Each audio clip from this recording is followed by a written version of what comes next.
I've been a fan of MMA for over 2 years now, and I've realized that some fighters just want to become champs, and that's it.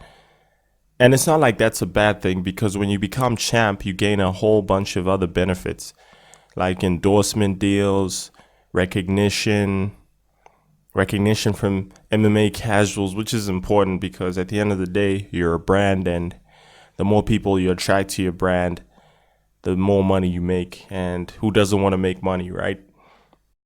It becomes a problem when the fighter is willing to take a devious route to get the belt. Because you have certain fighters like Cyril Gahn, who has rejected fights from Tom Aspinall, Curtis Blades, and apparently Jalton Almeida. Now, clearly, he's holding up the division because he hasn't fought in probably a year, maybe even over a year, who knows. And I've noticed that Cyril Gahn only fights stocky, blobber, McBlobbersons. That's it. He doesn't fight anyone that's going to challenge him unless it's going to benefit him. And that was John Jones for the championship. And we saw the holes in Cyril Gahn's game and realized, oh, okay, so this guy just wants to become champ. He doesn't want to challenge himself. He's rejected every single person who's posed a serious threat to him, people who can take him down and maul him. That and Curtis Blades, Tom Aspinall, and Jalton Almeida. All of those guys have a good wrestling background, or at least a good grappling background. Tom Aspinall has jiu-jitsu, Jalton Almeida jiu-jitsu. I don't know if he has wrestling, but the way he wrestles makes it seem like he has some wrestling background. If Cory was in Cyril Gahn's position, he would have fought all three of those guys thrice by now. Why? Because Cory is focused on becoming the best version of himself by any means necessary. We saw this in his fight against Aljamain Sterling. He got submitted in the first round. What did he do? He developed his grappling game. We saw that in his fight against Song Yadong. I thought that was a very high IQ approach that Cory had. He would strike, strike, strike, takedown. Strike, strike, strike, takedown. And it's not like he would do anything with the takedown. The takedown was just a variable there to overload Song's nervous system. And it worked pretty well because there's a chance he would have lost the fight had he not used those takedowns.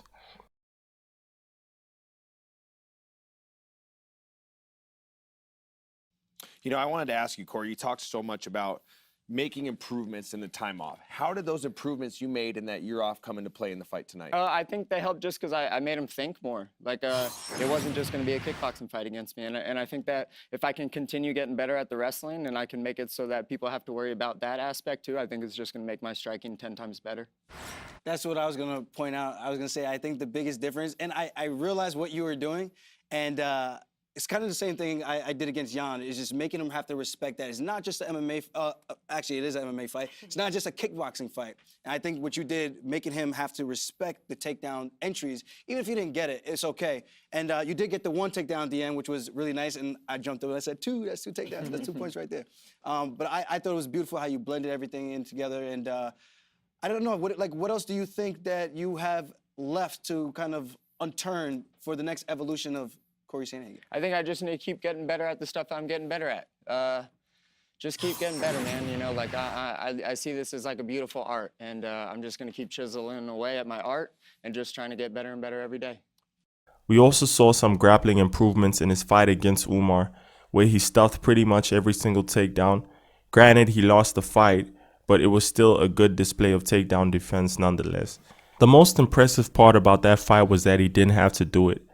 He won 3 consecutive fights prior to Umar, so the next thing in line was probably a title shot if he waited long enough.